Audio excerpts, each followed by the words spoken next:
할렐루야. 우리 예수님 부활하셨습니다. 할렐루야. 우리 하나님께 영광의 박수 올립시다. 할렐루야. 예, 할렐루야. 예수님이 부활하셨대요. 할렐루야. 너무나 기쁜 것 같아요. 예수님 왜 부활하셨냐고요. 바로 나 때문에. 내가 얽혀있고 또한 죄된 모습 그대로 있는 모습을 가만히 보지 못하시고 죄의 권세 가운데에서 죽으시고 그 모든 죄의 권세를 무너뜨리시고 예수님께서 부활을 하셨습니다.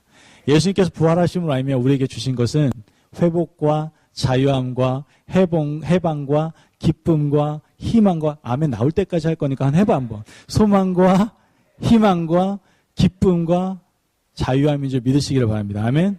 예, 우리에게 그러한 마음이신 거예요. 부활의 주님이 계심으로. 우리가 지금 이렇게 편하게 예배드리고 주님께 아버지라 부를 수 있는 것, 이 모든 것은 예수님께서 부활하셨기 때문에 가능한 것이죠. 세상에 많은 사람들이 살아가고 있습니다. 그런데 안타깝게도 많은 사람들이 예수님을 믿는 사람이라고 얘기는 하지만 그와 같은 모습을 보여주지 못하는 모습들을 가끔 보게 됩니다. 이 땅에 집착해서 살아가는 사람도 굉장히 많고요. 외모에 집착하고 돈에 집착하고 어떠한 명예에 집착하고 여러 가지 집착하는 것들이 너무나 많은 인생을 살아가는 사람들을 보게 됩니다. 왜 그렇습니까? 예수님 믿는다며요. 예수님 믿는다며 왜 그러냐고요. 이유는 간단합니다. 부활의 주님과 동행하고 있지 않기 때문에 그렇습니다. 내가 아직도 나의 삶에 대하여 우선순위를 온전히 올려드리지 못하고 주님을 최우선순위에 두지 못하는 이유는 내가 지금 부활의 주님과 이론적으로 생각으로는 함께 간다라고 얘기하고 있지만 실제로 나의 모든 생활 가운데 삶 가운데는 온전히 주님과 동행하고 있지 못하다라는 것을 우리에게 보여주고 있다라는 것이죠. 여러분은 어떠시냐고요? 여러분은 부활의 주님과 함께 동행하고 계십니까? 그런데 왜 좌절하냐고요? 왜 우울해하냐고요? 왜 슬퍼하냐고요? 왜 불평하냐고요? 왜 원망하냐고요? 삶에 대해서 왜 이렇게 짜증내냐고요? 부활의 주님과 동행한다고 하면서. 부활의 주님과 함께하면 자유함이 넘칩니다. 아멘. 해방감이 넘치고요. 소망과 희망이 올라옵니다. 행복해요. 주님과 함께하는 그 어디나 하늘나라이기 때문에 너무나 즐겁습니다. 그런데 왜 우리가 슬퍼해야 되고 짜증내고 다퉈야 되고 시기 질투해야 되고 이래야 되냐 이거죠. 이유는 뭐예요? 내가 부활의 주님과 동행하지 못하기 때문에 그렇습니다. 오늘 이 시간에 여러분들이 부활의 증인 되길 주의 이름으로 축원합니다. 아멘. 부활의 증인이 되기 위해서는 어떻게 해야 돼요? 부활의 주님과 함께 동행해야 되는 거예요. 그래야 내가 증인된 삶을 살아갈 수가 있는 거예요. 내가 부활의 주님과 동행하지 못해요? 죄송합니다. 여러분 부활의 증인이 아닙니다. 제가 새벽 시간에 그 얘기했죠. 부활의 증인이라는 것은 예수 그리스도의 향기를 바라는 사람입니다. 어떻게 해요? 예수님과 동행함으로 말미암아 그분의 생각과 그분의 마음과 그분의 사랑을 받아서 그분의 말하는 대로 행동하고 그분이 생각하는 대로 생각하고 그분이 행동하는 대로 행동하는 것. 그게 바로 부활의 주님을 만난 늘 동행하는 사람의 모습입니다. 그런데 그렇지 않은 사람들은요. 주님께 그렇게 많은 공급을 받는데도 불구하고 언제나 내 생각대로 내 욕심대로 내 주장대로 살아가는 것을 보게 됩니다. 그것의 삶은 예수님의 그리스도의 향기를 바라는 삶이 아니요 살아있는 생명력의 삶이 아니요 죽음의 삶, 희망이 없는 삶이다라는 거 우리는 기억할 필요가 있다는 것이죠. 앞에 꽃이 있습니다. 새벽 예배 때 비워드렸죠. 너무나 아름다워요. 진짜 꽃이 무슨 꽃인지 헷갈릴 정도로 아름다워요. 우리 김재영 권사님이 꽃꽂이를 너무 잘하셔서 조화를 정말 생화처럼 꽂아놓으셔서 어떤 건지 정말 헷갈립니다. 그런데 조화와 생화는 분명한 차이가 있어요. 그게 뭡니까? 조화는 향기가 나질 않아요. 죽은 꽃은 생명력이 없는 꽃은 향기가 나질 않아요. 그러나 생화에는 향기가 납니다. 향기가 나는 꽃에는 벌이 모이게 되어 있죠. 이 얘기는 무슨 얘기입니까? 여러분들이 진정한 부활의 증인이라고 한다면 여러분들 주님과 동행하는 여러분의 삶 가운데에서 다른 사람에게 예수 그리스도의 향기가 발하여져야 된다라는 거예요. 그런데 내 모습 속에서 삶 속에서 그러한 향기가 발하여지지 않는다고요? 향기가 나타내지 않는다고요? 그렇다면 지금 나는 좋아할 수도 있다라는 것이죠. 모양은 그리스도인 맞습니다. 모양은 부활의 주님을 만났다라고 얘기합니다. 그분과 동행한다고 얘기합니다. 하지만 정작 그분과 동행은 한다고 하지만 그분께 순종하지 못하는 우리 자신의 모습을 돌아볼 수 있어야 된다라는 것이죠. 오늘은요, 우리만 그런 게 아니에요. 아주 옛날부터요, 예수님의 부활에 대해서 언제나 부인했던 많은 사람들을 우리는 보게 됩니다. 오늘 성경을 보면 24장 1절에서 12절까지의 말씀을 요약해서 말씀드리면요. 안식 후 이른 아침에요. 예수님의 무덤을 찾아갑니다. 여인들이. 그리고 그곳에서 예수님의 시체를 볼 수가 없었어요. 아무리 눈 씻고 찾아봐도 볼 수가 없었어요. 거기 앞에는 굉장히 찬란한 옷을 입은 두 사람이 곁에 서서 이렇게 말씀을 합니다. 여인들에게. 어찌하여 살아있는 자를 죽은 자 가운데서 찾느냐, 이 얘기를 하는 거예요. 이 말씀을 들으니까 근심하고 있던 여인들이 아 맞다, 예수님의 말씀이 떠오르는 거예요. 그래서 무덤에서 돌아가 모든 11 사도들과 모든 사람들에게 그 사실을 알리게 됩니다. 그리고 이 소식을 들은 사도들은 이거 뻥 아니야? 허탄한 말 아니야? 이거 거짓말일 거야. 이렇게 생각하는 사람도 있었고요.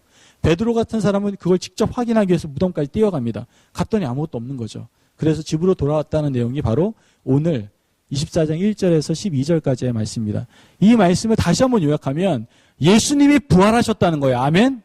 그 부활의 주님은 지금 현재 나와 함께 하신다는 거예요. 아멘? 지금 우리가 그걸 믿을 때 우리가 살아있는 생명력 있는 삶을 살아갈 수 있다는 거예요. 아멘? 그러한 삶이 돼야 된다는 것이죠. 그런데 지금도 옛날과 똑같이 예수님을 부인하는, 예수님의 부활을 부인하는 사람과 똑같이 살아가는 그러한 모습이 우리 가운데 있을 수 있다는 것을 우리는 생각해 볼 필요가 있다는 것이죠. 이때 당시에요, 예수님의 부활을 부인하면서 거짓 증거를 제시했던 많은 사람들이 있습니다. 한 3가지 정도 거짓 증거를 했어요. 첫 번째가 뭐예요? 기절설이에요, 기절설. 이게 상식 밖의 행동인데요. 예수님이요, 십자가에 못 박혀 죽을 뻔했는데 안 죽었다는 거예요. 안 죽었다는 거예요. 예, 죽을 뻔했는데 안 죽어서 죽을 뻔했는데 이렇게 찬바람이 이렇게 솔솔 불고 그러니까 시원해져가지고 머리가 맑아지면서 다시 기절했다가 다시 살아났다는 거죠. 이게 기절설이에요. 이 예수님의 부활을 부인하기 위해서 말도 안 되는 말을 주장하기 시작합니다. 또 다른 것은 도적설이에요. 예수님의 제자들이 예수님의 시체를, 예수님의 그 시신을 훔쳐갔다는 거예요. 어디에서? 돌무덤에서. 아니, 돌무덤 돌을 치우는 것도 힘들지만 그 앞에 로마 군정들이 그걸 지키고 서 있는데 그걸 훔쳐갔다는 거예요. 그 돌무덤 누가 인을 쳤는지 알아요? 총독이 인을 친 돌무덤이에요. 누구도 건드릴 수 없는 돌무덤이거든요. 그런데 예수님이 돌아가시고 난 다음에 벌벌벌 떨면서 누구에게 들킬까봐 근심과 걱정하던 제자들이 어느 순간에 담대함을 얻어가지고 가지고 와가지고 예수님의 시신을 데리고 왔다는 거예요. 이게 이론적으로, 상식적으로 이해가 되냐 이거죠. 뿐만 아니라 환상설을 얘기하는 사람들도 있어요. 환상설. 예수 그리스도 그때 만났던 그 만남이 너무나 짜릿했다는 거죠. 이 제자들이. 그때를 생각하니 너무나 마음이 뭉클해져가지고 그분이 꼭 나와 함께 계시는 것 같고 부활하신 것 같다는 거죠. 여러분들 죄송합니다. 제자들은 이런 경험이 없었어요. 예수님이 돌아가시고 난 다음에 십자가에 못 박혀 돌아가시고 난 다음에는 자기 살 길에 바빴던 사람들이에요. 무슨 환상을 봐요. 환상적인 얘기를 하고 있어요. 그럼 말이 안 되는 거예요. 이런 말도 안 되는 이러한 설을 가지고 예수님의 부활에 대해서 부인하는 것을 보게 됩니다. 그러나 예수님께서는 분명 부활하셨습니다. 아멘? 그래서 사도행전 1장 3절 말씀에서는 이렇게 분명히 얘기합니다. 뭐라고 얘기해요? 그가 고난받은 후에 또한 그들에게 뭐가 있어요? 확실한 많은 증거로 친히 살아계심을 어떻게 해요? 나타내사. 뭐라고 얘기했어요? 많은 증거가 있다는 얘기예요. 예수님께서는 부활하셨다는 게 한두 가지 증거가 아니라 많은 증거로 나타내셨다고 얘기를 하고 있어요. 누구에게? 하나님의 자녀들에게, 세상에게 나타내셨다는 거예요.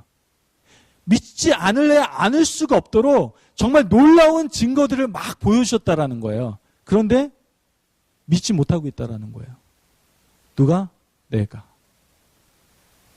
여러분들 지금 부활하셨다고 얘기하고 계세요. 예수님이. 그런데 정작 내가 그걸 못 믿고 있다는 거예요.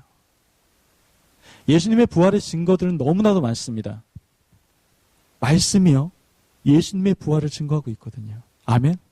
말씀이 영원히 불변하는 진리의 말씀이 예수님의 부활을 증거하고 있다니까요. 여러분들 우리가 믿는 사람들이에요. 어떻게 말씀을 안 믿습니까? 영원한 성경 그 말씀을 어떻게 안 믿냐고요. 그 말씀에서는 분명 예수님이 부활하시고 있다고 얘기하고 있다고요. 창세기 3장 15절 말씀 보면 에덴 동산에서 인간을 유혹하여 범죄케 한 뱀을 저주하면서 이런 말씀이 있습니다. 내가 너로 여자와 원수가 되게 하고 너의 후손도 여자의 후손과 원수가 되게 하리니 여자의 후손은 내 머리를 상하게 할 것이요 너는 그의 발꿈치를 상하게 할 것이니라. 이렇게 얘기해요. 말씀에서는요, 장차 오실 메시아께서 사탄 마귀의 최대 무기인 죽음의 권세를 어떻게 해요? 이기실 것이다라는 걸 예언하고 있다라는 거예요. 예수님의 부활을, 사망 권세를 깨뜨리시고 부활하실 것이다라는 것을 예언하고 있다라는 거예요. 또한 다윗과 여러 선지자들이요, 여러 성경을 통해서 예수님의 부활에 대해서 증거하고 있어요. 우리의 성경을 뒤져보면요, 너무나 많은 예수님의 부활에 대한 예언들을 우리가 볼 수 있다라는 것이죠. 심지어 예수님께서도 요한복음 11장 25절 말씀에 분명히 말씀하십니다. 예수께서 이르시되 나는 부활이요. 더 이상 뭐가 필요하냐고요. 예수님이 나는 부활이요, 생명이니 분명히 말씀하셨단 말이에요. 그분은 부활하셨습니다. 아멘. 이 외에도요, 신약 성경에는요, 너무나 많은 말씀 가운데 예수님이 부활하셨다는 것들을 증명하고 있습니다. 여러분들, 이렇게 말씀해서 우리가 증명하고 있는데 왜 우리가 예수님의 부활을 믿지 못하는 겁니까? 그것은 우리가 말씀을 믿지 못하는 거예요. 성경을 믿지 못하는 거예요. 세상 사람들과 하나도 다를 바 없이 말씀을 말씀대로 믿지 못하고 있는 거예요. 여러분들, 예수님의 부활을 믿으십니까? 예수님은 분명히 말씀을 통하여 우리에게 자신의 부활을 증거하고 계시다라는 것이죠. 뿐만 아니라 우리가 빈 무덤을 보면요, 그 부활의 증거를 볼 수가 있어요. 무덤이 비어 있었다니까요. 무덤이 비어 있었어요. 아니, 무덤에는요, 시체가 있는 게 정상이에요. 근데 무덤이 비어 있었다니까요. 예수님께서는요, 만인이 지켜보는 가운데서 분명 십자가에 못 박혀 돌아가셨어요. 뜨거운 태양 아래에서 6시간 가까이 물과 피를 흘리시면서 처참하고 처절하게 돌아가셨다고요. 당시 사형 집행관장이었던 그 백부장이 뭐라고 얘기합니까? 이 사람은 정령 의인이었도다, 이렇게 얘기하면서 그 예수님이 확실히 죽었다라는 걸 선포했어요. 그리고 예수님은 어떻게 되면 그 다음에 그 시신이 아리마대 요셉에게 넘겨져서 향유로 염을 하고 세마포로 예수님의 시신을 싼 뒤에 돌무덤에 이렇게 장사 지내게 되고, 그 다음에 그 무덤을 돌문으로 막아놓고 총독이 인을 쳐서 봉해놓고 로마 군인들이 거기를 지키게 했습니다. 한마디로 얘기해서 그 무덤에는 예수님의 시신이 있어야 된다는 얘기를 하는 거예요. 어느 누구도 그 무덤은 접근할 수 없는 것이고 거기에는 분명 예수님의 시신이 존재해야 된다는 것을 이야기하고 있다는 거예요. 자, 밤이 됐습니다. 며칠이 지났습니다. 예수님께서 장사되신 지 사흘째 되던 날에 새벽에 갑자기 지진이 일어나는 거예요. 그리고 돌 무덤의 입구를 막은 그 엄청난 무게의 돌이 이 천사가 내려와서 굴러내고 그 위에 앉았습니다. 무덤을 지키던 로마 군사들은요, 벌벌벌 떨기 시작했어요. 이게 도대체 무슨 일인가? 지진이 일어나고 저건 또 뭐야? 벌벌벌 떨기 시작했어요. 그리고 난 좀 시간이 흐른 다음에 예수님 무덤을 찾아갔던 여인들이 그 안에, 예수님을 모셨던 그 무덤 안에 오직 수의만 남아있던 것을 보게 됩니다. 한마디로 얘기해서 무덤 안에 분명 예수님의 시신이 있어야 됨에도 불구하고 시신이 존재하지 않고 있다는 것을 우리에게 말해주고 있는 것이죠. 그렇다면 정말 예수님을 죽인 무리들이 주장하는 것처럼 정말 군인들이 자는 동안에 예수님의 시신을 훔쳐갔다라고 이렇게 얘기하는 것이 맞는 말인가? 여러분들, 이거는요, 아무리 상식적으로 생각해도 말이 되지 않습니다. 아까도 말했지만 예수님이 죽으시고 난 다음에는요, 제자들 벌벌 떨고 있었다고요. 혹시나 자기도 엮일까봐 벌벌 떨고 있었다고요. 그런데 갑자기 용기가 생겨서 그 시신을 도적질해 갔다고요. 이건 말이 되지 않지 않습니까? 더 나아가서 지금요, 무덤을 지키고 있었던 거, 지금 무덤을 지키고 있었다라고 얘기하잖아요. 뿐만 아니라 총독의 인을 친 무덤이었어요. 총독의 인을 친 무덤. 이 총독의 인을 친 걸요, 함부로 건드릴 수가 없어요. 어느 누구도 건드릴 수가 없어요. 그런데 그걸 지금 건드렸다는 거거든요. 건드린 것뿐만 아니라 시신까지 훔쳐갔다는 거거든요. 그렇다면 문제가 발생하는데, 첫 번째 문제가 그 돌무덤에서 시신이 훔쳐가는 데까지도 지키지 못했던 그 로마 군사들은 어떻게 해야 돼요? 죽어야 돼요. 여러분들, 사도 바울 옥문에 갇혔던 거 기억나시죠? 그 지진이 났을 때 옥문이 열려서 다 도망간 줄 알고 거기에 있던 관원이 죽으려고 그랬잖아요. 왜요? 어차피 죽을 거니까. 지금요, 이 병사들이 다 죽었어야 돼요. 그러면 성경 기록상에 그 돌무덤을 제대로 지키지 않던 로마 군사들이 다 처형당했더라는 내용들이 들어가 있어야 돼요. 이 어마어마한 사건 가운데에서. 근데 없어요, 없어. 뿐만 아니라 지금 총독이 인을 쳤어요. 그런데 그 무덤 안에 있는 예수님을 훔쳐갔어요. 이거 누구를 모독한 거예요? 총독을 모독한 거예요. 그러면 총독이 가만히 있어야 돼요? 없어야 돼요? 가만히 있으면 안 되죠. 범인을 색출하기 위해서 난리를 쳤어야 될 거예요. 그런데 성경에는 그러한 내용이 전혀 없어요. 전혀 없어요. 이런 내용들을 보면 이 빈 무덤이 바로 예수님께서 부활하셨다는 것을 오히려 우리에게 증거로 보여주고 있다는 것을 알 수가 있는 것이죠. 또 수많은 사람들이 부활을 봤어요. 여러분들. 한두 명이 본 게 아니라 수많은 사람들이 부활하신 주님을 봤다니까요. 비무덤 앞에서 울던 막달라 마리아, 무덤을 찾았던 주님을 사랑했던 많은 여인들, 엠마오로 가는 두 제자 뿐만 아니라 예루살렘 한 곳에서 베드로에게, 또 마가의 다락방에서 도마를 제외한 10명의 제자에게, 또한 10명을 그 도마를 포함한 11명의 제자에게 예수님은 다 나타나셨어요. 부활하신 주님이. 뿐만 아니라 부활 후 40일째 되던 날에는 감람산에서 승천하실 때 수많은 사람들이 부활의 주님을 보았다라고 얘기하고 있어요. 한마디로 해서 많은 사람들이 주님 봤다고요. 부활의 주님을 봤다니까요. 이것이 우리에게 증거가 된다라는 것이죠. 그것뿐만 아니에요. 지금 우리가 증거할 게 너무 많아요. 제자들도 변했잖아요. 아니 그렇게 두려움에 떨고 무서움에 떨었던 이 제자들이 어떻게 이렇게 변할 수가 있냐고요. 초대교회를 세울 정도로. 지금 제자들은요, 옛날부터요, 되게 철이 없었어요. 그래서 예수 그리스도를 통해서 어떻게 하면 정치적으로 좋은 자리에 들어갈 수 있을까, 좀 출세할 수 있을까, 그 생각밖에 안 했던 제자들이에요. 그런데 그러한 제자들에게 결론적으로 온 건 뭐예요? 예수님이 십자가에 못 박혀 돌아가신 사건이었어요. 그러니까 자기의 출세의 길, 모든 것들이 막히니까 두렵고 떨리고 이젠 도망갈 수밖에 없는 위치가 된 거예요. 그랬던 제자들이 갑자기 부활의 주님을 만나고 난 다음에 삶이 다 바뀌는 걸 보게 돼요. 두렵고 떨어서 도망갔던 그런 제자들이 오히려 복음을 전하기 위해서 복음의 전도지로 들어가서 예수님의 복음을 전하는 걸 볼 수 있다니까요. 부활의 주님을 선포하더라니까요. 이게 어떻게 가능하냔 말이에요. 부활의 주님을 만나지 않고서 어떻게 이게 가능하냐고요. 이때 당시에 그러면은 이것을 전할 때 뭐 돈과 명예와 권세를 준다라는 어떤 조건이 있었습니까? 없었어요. 세상은요, 돈 준다고 그러고 명예 준다고 그러고 권세 준다고 그러면 거짓말도 해요. 그렇다면 제자들도 거짓말 할 것 같아요.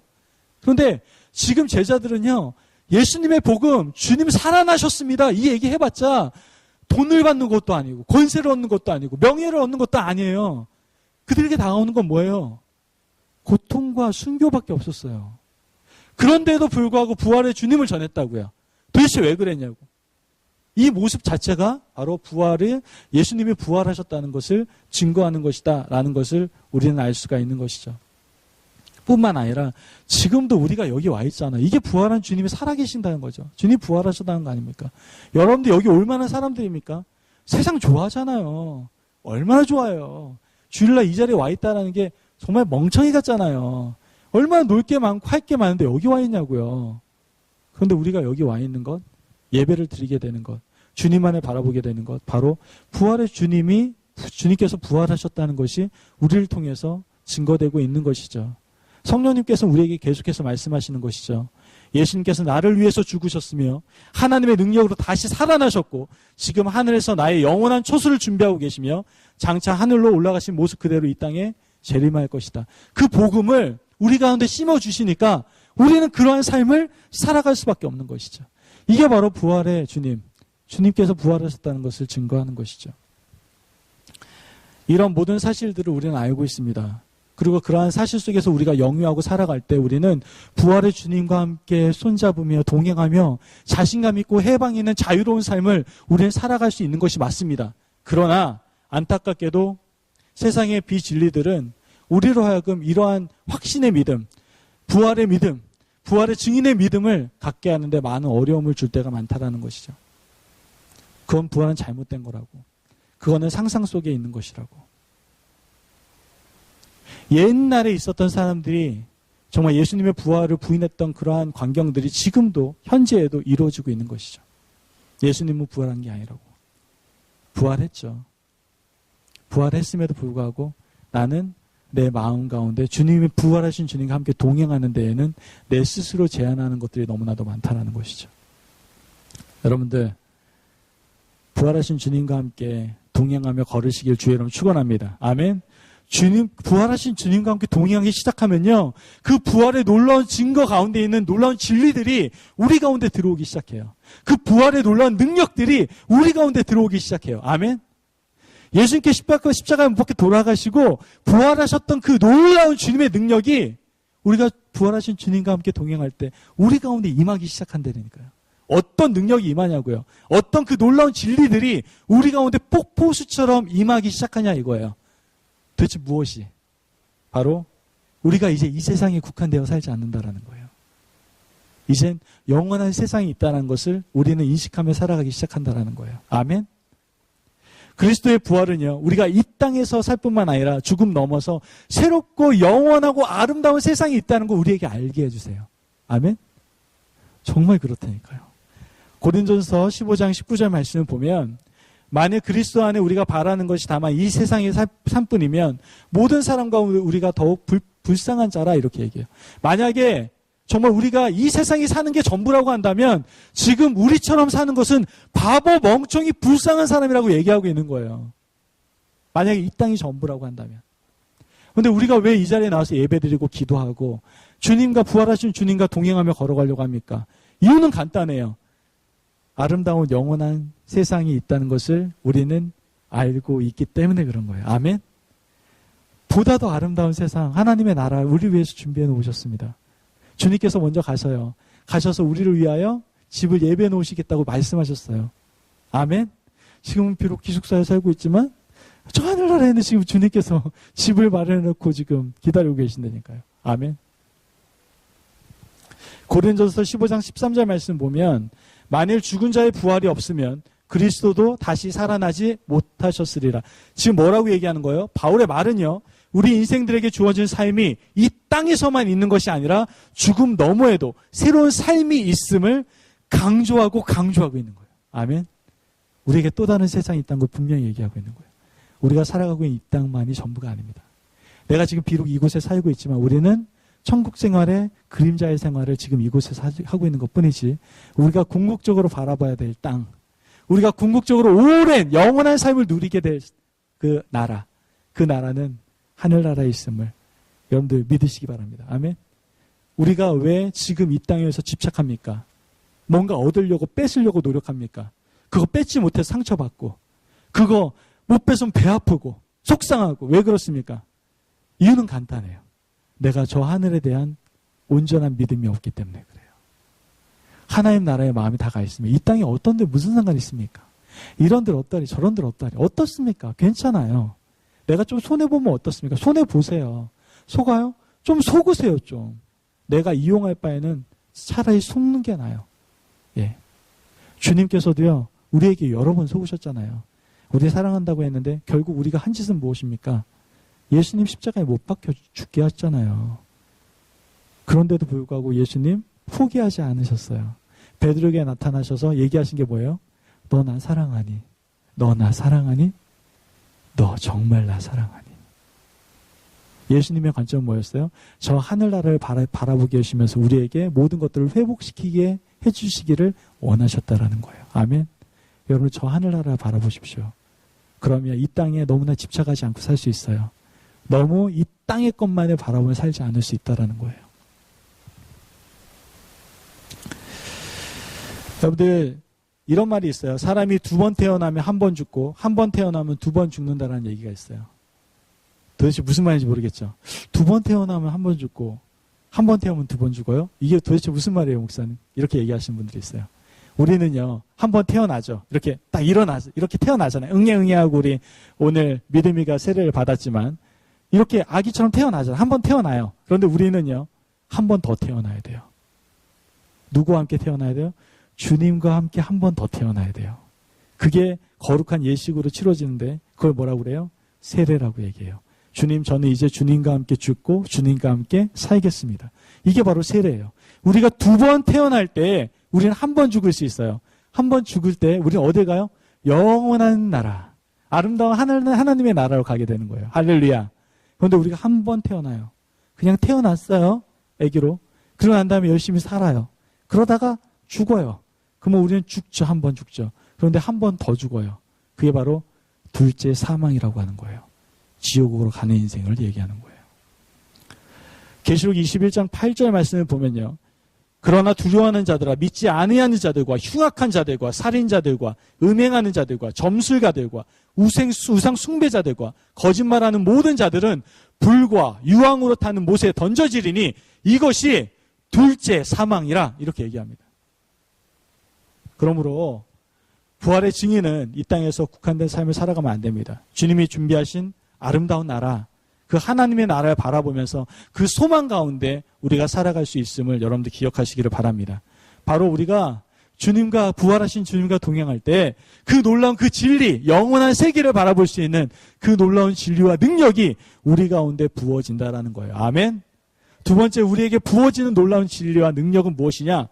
다른 것이 아니라 바로 하나님은, 바로 전능하신 그 하나님이 우리 아버지가 되어주신다라는 놀라운 사실을 알게 된다라는 거예요. 아멘? 별로 놀래지도 않네.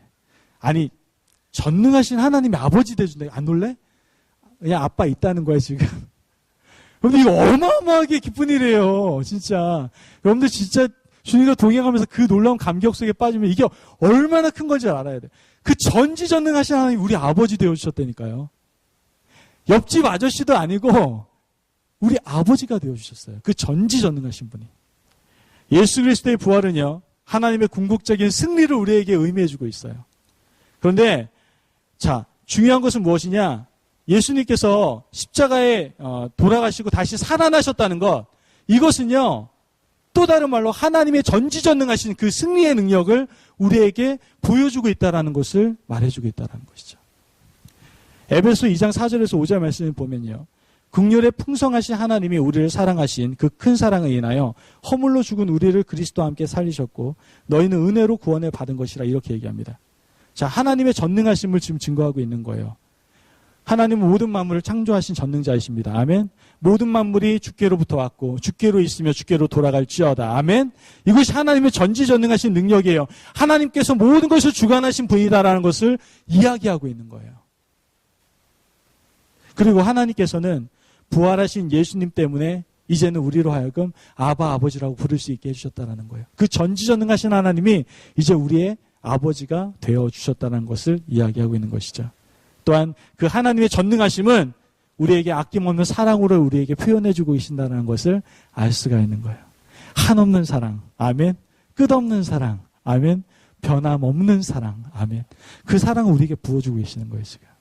적당한 사랑이 아니라 어느 정도의 기준을 정해놓고 적당히 주는 사랑이 아니라 깊고 넓고 풍성한 그 놀라운 사랑을 우리에게 지금 부어주고 계시다는 것이죠. 로마서 8장 38절에서 39절 말씀 같이 한번 읽어보도록 하겠습니다. 시작. 내가 확신하노니 사망이나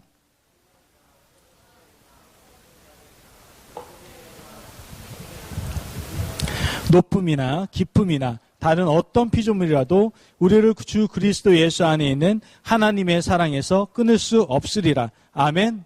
자, 어떤 것들도 그리스도 예수 안에 있는 하나님의 사랑을 우리 가운데에서 끊을 수가 없다라고 분명히 선포하고 있습니다. 그 놀라운 사랑으로 인하여 이 땅에서 모든 일에도 우리들은 그 놀라우신 우리 아버지 하나님의 전능하신 아버지 하나님으로 말미암아 우리는 승리할 수 있게 된다는 걸 얘기하는 거예요. 아멘. 그 놀라운 사랑으로, 그 전지전능하신 하나님의 힘으로 우리는 승리할 수 있다라는 것이죠. 로마서 8장 37절 말씀에 이 모든 일에 우리를 사랑하시는 이로 말미암아 우리가 넉넉히 이기시니라 분명히 얘기하고 있습니다. 즉 전지전능하신 그 아버지로 말미암아 우리가 사랑을 받고 있으며 그분으로 말미암아 우리가 승리의 인생을 살아갈 수가 있다는 것을 말씀하고 있다는 거예요. 그리스도의 그 부활을 통해서 하나님의 승리, 곧 그 하나님의 승리는 바로 자녀의 승리로 이어지고 있다는 것을 말씀하고 있는 거예요. 인간은요, 죄를 이길 수 없어요. 우리 죄 많이 짓잖아요. 죄 안 짓습니까? 거룩한 삶을 살아가세요. 저 목사이지만 저도 죄 짓습니다. 때로 누구에게 화를 내기도 하고요. 누구에게 미운 마음을 가질 때도 있습니다. 그런 죄를 지을 때가 있어요. 더 나아가서 죄로 인해서 우리는 사망에 이르게 됩니다. 그러나 그 사망 또한 우리가 도저히 그 죽음 가운데 우리가 이길 수 있는 능력과 힘은 아무것도 없어요. 사실 인간은요, 어떻게 보면 처음부터 패배할 수밖에 없는 존재였던 것 같아요. 결과론적으로 스스로는 그 패배자의 자리에서 벗어날 수 없는 부족한 존재가 바로 나다라는 것을 인정할 수밖에 없는 것이죠. 그런데 새로운 길을 열어놓으셨어요. 누가? 부활하신 주님이. 아멘. 죄와 사망의 그 늪에서 허우적대면서 죽겠습니다. 더 이상 살 수가 없어요. 좀 살려주세요 할 수밖에 없는 그러한 인생이었는데 그곳 가운데 주님께서, 부활하신 주님께서 우리에게 새로운 길을 열어주셨다라는 거예요. 아멘. 더 이상 좌절감이 없고 죄로부터 얽매이지 않고, 또한 우리 가운데 상처에 얽매이지 않고 쓴뿌리에 얽매이지 않고 우리 아픔 가운데 얽매이지 않는 인생, 이제 살아갈 수 있다라는 거예요. 누구로 말미암아? 부활하신 주님으로 말미암아. 아직도 여러분들 얽매여 있는 게 많습니까? 죄로 인해서 온전히 서 있지 못한 부분들이 있습니까? 나는 안 돼. 거기에서 쓴 뿌리 속에서, 상처 속에서, 어둠 가운데서 머물러 있는 자들이 있습니까? 괜찮아요. 주님이, 부활하신 주님이 새로운 길을 열어놓으셨습니다. 아멘. 부활의 주님과 함께 동행하기만 한다면 나의 모든 삶 가운데 있는 모든 괴롭게 하는 모든 쓴뿌리들이 회복되어지고 우리가 그 가운데 자유함을 얻을 수 있다는 것, 승리할 수 있다는 것을 우리에게 말씀하고 있는 거예요. 아멘. 우리는 승리자들입니다. 아버지 하나님께 승리하셨으므로, 예수 그리스도가 승리하셨으므로 우리도 승리자임을 믿으시기를 바랍니다. 아멘. 고린도전서 15장 20절 말씀에 그러나 이제 그리스도께서 죽은 자 가운데서 다시 살아나사 잠자는 자들의 첫 열매가 되셨도다, 이렇게 얘기합니다. 즉 그리스도를 믿는 그러한 사람들의 부활을 증거하고 있다는 것이죠. 우리는 새로운 길을 열어놓고 가고 있습니다. 그 부활의 능력을 경험하면 그 부활의 능력을 경험하는 인생을 살아갈 수 있다는 걸 얘기하는 거예요. 이제는 속박당하고 노예 근성 속에 살아가는 것이 아니라 자유한 사람으로서 하나님의 아들로서의 삶을 새롭게 시작할 수 있는 인생을 살기 시작했다는 것을 지금 얘기하고 있는 거예요. 할렐루야. 이게 바로 부활의 주님과 동행하는 삶입니다. 바울은요, 고린도전서 15장 57절 말씀에 우리 주 예수 그리스도로 말미암아 우리에게 이김을 주시는 하나님께 감사한다라고 고백을 하고 있습니다. 여러분들 감사하십시오. 아멘. 부활의 주님과 함께 걸어가는 걸 감사하십시오. 얼굴에 웃음이 있어야 된다니까. 근심 걱정이 있으면 안 돼요. 부활의 주님과 함께 동행하고 있는데 뭐가 걱정이냐고요. 그분이 우리의 모든 죄를 담당하시고 사망의 권세를 다 물리치시고 우리에게 자유함을 주시고 승리를 주셨는데 뭐가 걱정이냐고요. 관계성이 문제냐고요? 주님 앞에 나아가세요. 재정적인 어려움이 있다고요? 주님 앞에 나아가세요. 내가 옛날로부터 받아왔던 상처와 쓴뿌리가 있다고요? 주님 앞에 나아가세요. 내가 지금도 반복되는 죄를 짓고 있다고요? 부활하신 주님 앞에 나아가서 그분과 함께 동행하세요. 그분이 여러분들을 자유케 하시고 그분이 여러분들을 회복시키시고 그분이 여러분들을 승리케 하실 줄을 믿습니다. 아멘. 그러므로 우리는요, 미래를 확신할 수 있어요. 아멘. 우리의 미래는 아름다워요. 너무 아름다워요. 할렐루야. 우리의 미래는 아름답다니까. 왜요? 우리의 인생은 승리의 길만 놓여있기 때문에 그래요. 우리는 아름다운 인생만이 우리 앞에 존재하고 있어요.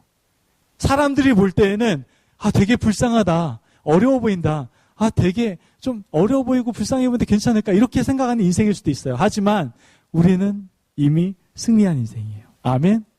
그러므로 우리가 밝은 미래를 펼치면서 나아갈 수가 있다는 것이죠. 우리는 비록 연약합니다. 그리고 어리석고 추합니다. 그러나 부활하신 주님과 함께 동행하며 걸어감으로 말미암아 우리는 승리하는 인생을 살아갈 수 있다는 것을 오늘 말씀에서는 분명히 이야기하고 있는 것이죠. 예수님께서 친히 말씀하셨습니다. 함께 읽도록 하겠습니다. 요한복음 16장 33절 말씀, 시작. 이것을 너희에게 이르는 것은 너희로 내 안에서 평안을 누리게 하려 함이라. 세상에서는 너희가 환난을 당하나 담대하라. 내가 세상을 이기었노라. 아멘. 여러분 세상을 이겼습니다. 아멘. 할렐루야. 우리 하나님께 영광의 박수 올려드립시다. 할렐루야. 여러분들은 세상을 이겼어요. 부활하신 주님과 동행함으로 세상을 이겼다고요. 어떤 곳에도 넘어질 필요가 없어요. 넘어졌어요? 괜찮아요. 부활의 주님과 함께 손잡고 다시 일어서서 걸어가시면 되는 거예요. 그러므로 우리는 예수님, 우리를 승리케 하신 그 주님, 그 부활의 주님과 늘 동행하며 걸어갈 수 있어야 됩니다. 그때 바로 그 부활하신 주님의 승리가 나의 승리가 될 수 있는 것이고 나의 승리를 통해서 하나님 영광을 받으시게 되는 것이죠. 아멘. 그러므로 이제 여러분들 어깨 좀 피세요. 축 처져 좀 있지 마세요. 자신감 있게 살아가세요. 승리했다니까요. 할렐루야. 부활의 주님과 동행하면서 승리했다니까요. 처져 있지 마시고 자신감 있게 살아가십시오. 주님의 복음을 놀랍게 선포하며 살아가십시오. 주님은 살아나셨습니다. 아멘. 외치면서 살아가십시오. 이미 우리는 승리한 인생입니다. 할렐루야.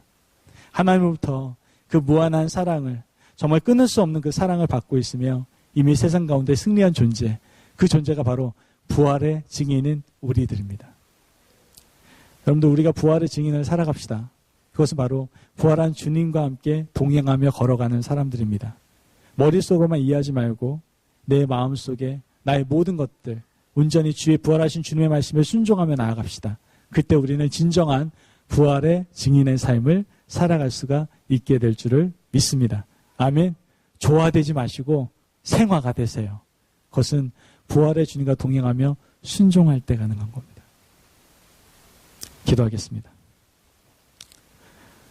오늘 이 시간에 부활의 주님을 생각하면서 함께 잠깐 묵상하는 시간 가졌으면 좋겠습니다. 주님, 제가 부활의 주님에 대해서 믿는다고 하면서 제한적으로 믿고 온전히 믿지 못하는 부분들이 많았음을 고백합니다.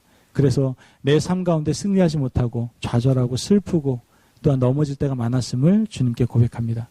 주님께서 함께하여 주셔서 내가 이제 부활의 주님과 함께 동행하며 살아갈 수 있도록 도와달라고, 내가 부활의 주님과 함께 동행해 그 말씀을 들으며 온전히 순종하여 부활의 증인의 삶을 살아갈 수 있게 해달라고.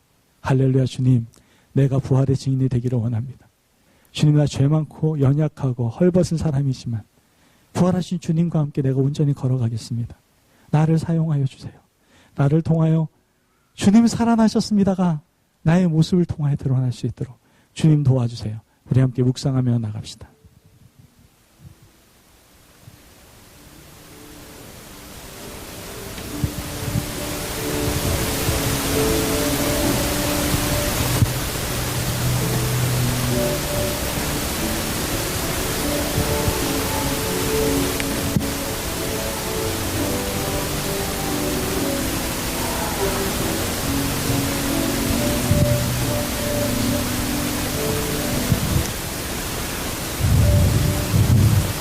사랑이 많으신 하나님, 죽음이 끝이 아님을 보여주시고 실망에 빠진 사람들에게 부활의 아침을 허락하신 우리 주님, 이 복된 아침에 모든 죄와 허물로부터 벗어나게 하여 주시니 감사합니다. 병들고 상처받고 실패한 모든 심령들이 절망의 어둠에서 일어나 부활의 감격 속에 참된 승리를 누리게 되기를 간절히 소망합니다. 오늘 우리들에게 허락하신 삶의 현장에서 부활의 신앙을 힘있게 증거하는 부활의 증인이 될 수 있도록 우리에게 믿음의 믿음을 더하여 주옵소서. 감사하며 예수님의 이름으로 기도합니다. 아멘.